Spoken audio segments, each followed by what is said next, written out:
Inox news में आपका स्वागत है। आइए जानते हैं क्या है दिन भर की बड़ी खबरें। पूर्व सीपीएस नीरज भारती ने सोशल मीडिया पर फिर खोला नया मोर्चा।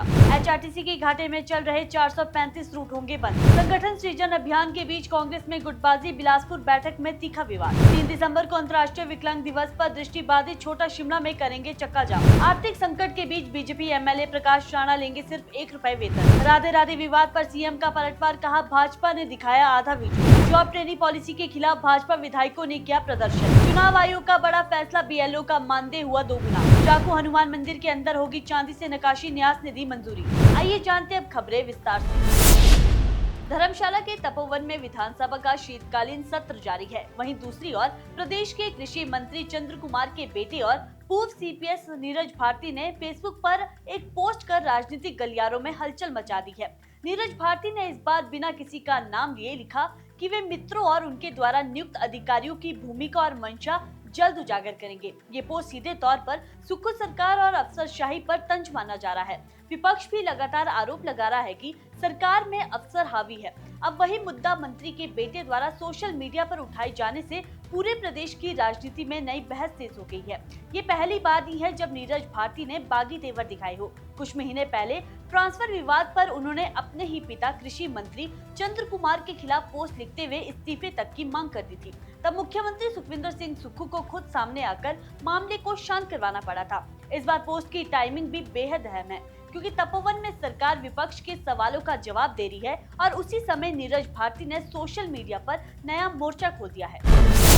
हिमाचल प्रदेश सरकार ने एचआरटीसी की बिगड़ती वित्तीय स्थिति को सुधारने के लिए बड़ा फैसला लिया है। 2 दिसंबर को विधानसभा में परिवहन व्यवस्था पर चर्चा के दौरान मुख्यमंत्री सुखविंदर सिंह सुक्खू ने बताया कि सरकार 435 ऐसे बस रूट बंद करने जा रही है जो लगातार घाटे में चल रही है।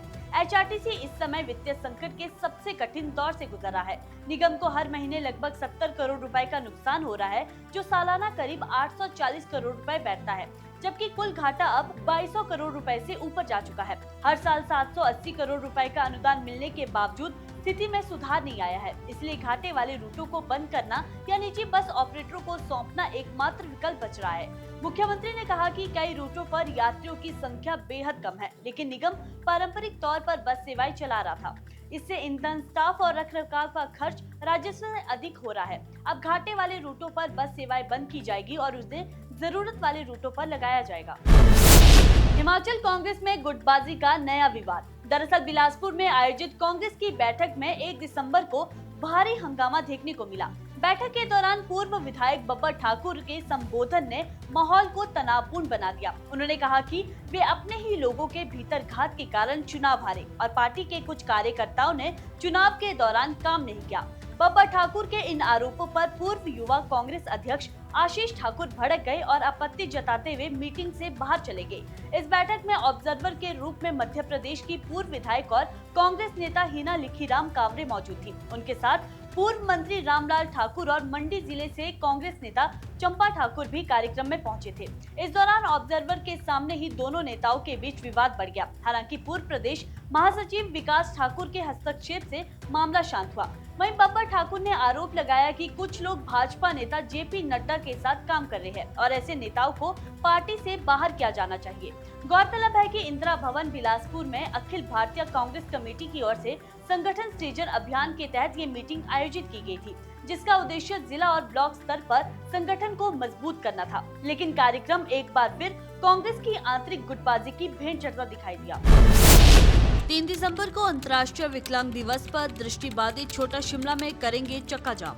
जी, मेरा नाम राजेश ठाकुर है, मैं रामपुर शहर का रहने वाला हूँ। जी, वैसे तो विश्व विकलांग दिवस जो होता है ये दिव्यांगों के लिए हर्ष का विषय होता है, क्योंकि यही एक त्यौहार होता है जिसको हम हर्ष से मनाते, खुशी से मनाते हैं। लेकिन पिछले 3 सालों से चाहे विश्व विकलांग दिवस हो गया, चाहे दीपावली हो गई, चाहे होली हो गई, चाहे अन्य त्यौहार हो गए, वो हम काले दिवस के रूप में मना रहे हैं।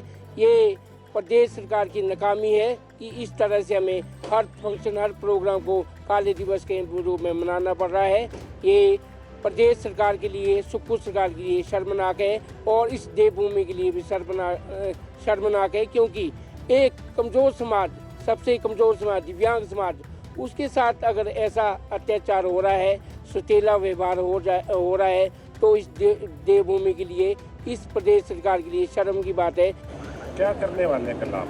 जो कल विश्व विकलांग दिवस है, इसे हम काले दिवस के रूप में मना रहे हैं और चक्का जाम भी हम जरूर करेंगे, क्योंकि हमने शासन प्रशासन को पहले ही कहा था कि एक चक्का जाम हम जरूर करेंगे।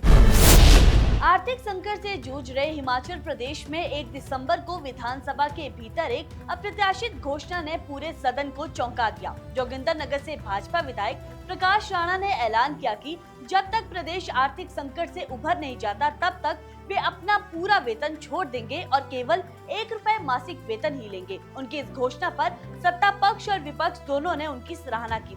नियम 130 पर चर्चा के दौरान प्रकाश राणा ने कहा कि जब पूरा प्रदेश कर्ज के बोझ तले दबा है और सरकार कर्ज लेकर कर्मचारियों व विधायकों को वेतन दे रही है, ऐसे में वे उस कर्ज के पैसों को अपनी जेब में रखने को सही नहीं मानते। उन्होंने इसे व्यक्तिगत और सिद्धांत आधारित फैसला बताया और कहा कि इस कठिन समय में अधिक से अधिक धन राज्य के विकास और जरूरतमंद क्षेत्रों पर खर्च होना चाहिए। इसी बीच ये भी गौर करने वाली बात है कि हाल ही में सुक्खू सरकार ने विधायकों के वेतन भत्तों में 24% की बढ़ोतरी की थी, जो 9 साल बाद की गई संशोधन प्रक्रिया थी।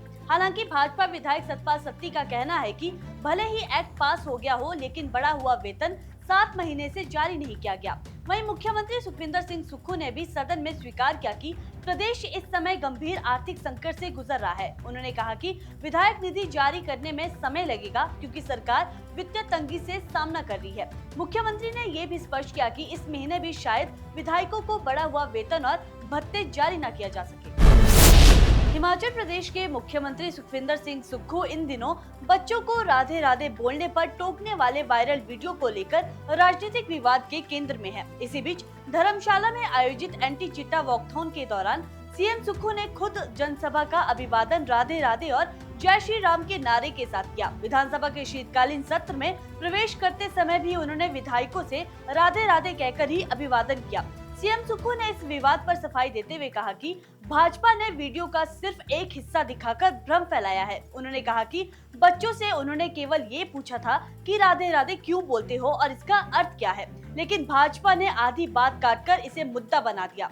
सीएम ने दावा किया कि भाजपा के पास अब मुद्दों का अभाव है, इसीलिए ऐसी बातें उछाली जा रही है। उन्होंने ये भी कहा कि दिल्ली में भाजपा सरकार के समय रामलला की प्रतिष्ठा के दौरान हिमाचल में पूरी छुट्टी दी गई थी, जबकि दिल्ली में सिर्फ आधी छुट्टी दी गई थी। उधर सीएम के एंटी चिट्टा वॉकथॉन में मंच से राधे राधे, जय श्री राम और वंदे मातरम के नारे लगाने पर भाजपा ने फिर से हमला बोल दिया। पार्टी के प्रदेश प्रवक्ता संदीपनी भारद्वाज ने कहा कि मुख्यमंत्री एक ही दिन में 3 अलग अलग नारों का प्रयोग करते दिखे, जो ये साबित करता है कि सनातन समाज की जन भावनाओं के दबाव में उन्हें अपना रुख बदलने पर मजबूर कर दिया है। भाजपा प्रवक्ता ने इसे सनातन की जीत और सनातन विरोधी मानसिकता की हार बताया है और दावा किया है कि सीएम के इन नारों की चर्चा कांग्रेस हाईकमान तक जरूर पहुंचेगी। 2 दिसंबर को हिमाचल विधानसभा शीतकालीन सत्र की शुरुआत से पहले विपक्ष ने जमकर हंगामा किया। कार्रवाई शुरू होने से पहले नेता प्रतिपक्ष जयराम ठाकुर के नेतृत्व में भाजपा विधायकों ने जॉब ट्रेनी पॉलिसी के खिलाफ विधानसभा परिसर में प्रदर्शन किया। विधायकों ने हाथों में नारे लिखी तख्तियां उठाकर सुक्खू सरकार के खिलाफ जोरदार नारेबाजी की। विपक्ष का आरोप है कि सरकार नियमित नौकरियां देने के बजाय युवाओं को 2 साल के लिए ट्रेनी के रूप में नियुक्त करी है, जो युवाओं के साथ धोखा है।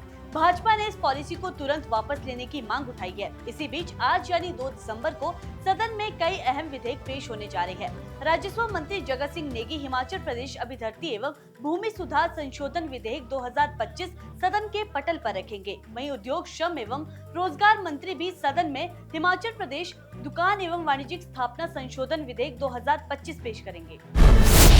देश भर के चुनावी ढांचे में महत्वपूर्ण भूमिका निभाने वाले बूथ लेवल ऑफिसर्स यानी बीएलओ के लिए चुनाव आयोग ने बड़ा निर्णय लिया है। आयोग ने बीएलओ के मानदेय में 6,000 रुपए की बढ़ोतरी करते हुए इसे 6,000 रुपए से बढ़ाकर 12,000 रुपए वार्षिक कर दिया है। इसके साथ ही बीएलओ सुपरवाइजर का मानदेय भी 12,000 से बढ़ाकर 18,000 रुपए सालाना कर दिया गया है। ये राशि संबंधित कर्मचारियों को उनकी नियमित तनख्वाह के अलावा दी जाएगी। चुनाव आयोग की ओर से ये संशोधन लगभग 10 साल बाद किया गया है। पिछला बदलाव वर्ष 2015 में हुआ था और तब से बीएलओ के लगातार बढ़ते कार्यभार तथा SIR प्रक्रिया में महत्वपूर्ण योगदान के चलते मानदेय बढ़ाने की मांग तेज हुई थी। आयोग ने इन मांगों को स्वीकार करते हुए ये बड़ा बदलाव लागू किया है। BLO के साथ साथ चुनाव आयोग ने पहली बार इलेक्ट्रोड रजिस्ट्रेशन ऑफिसर्स और असिस्टेंट इलेक्ट्रोड रजिस्ट्रेशन ऑफिसर्स को भी मानदेय देने का फैसला लिया है। श्री हनुमान मंदिर न्यास समिति जाखू की बैठक 1 दिसंबर को उपायुक्त अनुपम कश्यप की अध्यक्षता में आयोजित की गई, जिसमें मंदिर परिसर से जुड़े विभिन्न विकासात्मक कार्यों पर विस्तार से चर्चा हुई। बैठक में मंदिर के गर्भगृह के आसपास चांदी की नक्काशी करवाने के प्रस्ताव को मंजूरी दी गई। नक्काशी के डिजाइन को अंतिम रूप देने की जिम्मेदारी SDM न्यास के सदस्य और जिला भाषा अधिकारी को सौंपी गई है। ये संपूर्ण कार्य एक दानकर्ता द्वारा करवाया जाएगा और इसका पूरा खर्च भी दानकर्ता ही वहन करेगा। इसी के साथ हिमाचल प्रदेश लोक निर्माण विभाग द्वारा तैयार किए गए 5 करोड़ 67 लाख रुपए की अनुमति लागत वाले मास्टर प्लान को भी हरी झंडी दी गई है।